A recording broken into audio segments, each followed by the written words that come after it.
એક વાત ડિસ્કસ કરવી હતી.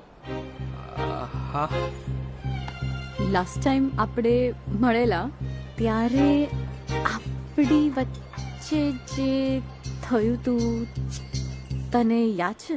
તું બોલને, મને યાદ છે ડિટેલમાં, એક એક વસ્તુ યાદ છે. અત્યારે પણ યાદ આવી ગયું. Stop it. કાન કંટ્રોલ ચાલે જઈએ. તને મજા નથી આવી? બે હું સિરિયસ વાત કરવા તને હસવાનું બંધ કર. રિલેક્સ. જો આઈ એમ પ્રેગ્નન્ટ. કોંગ્રેચ્યુલેશન્સ.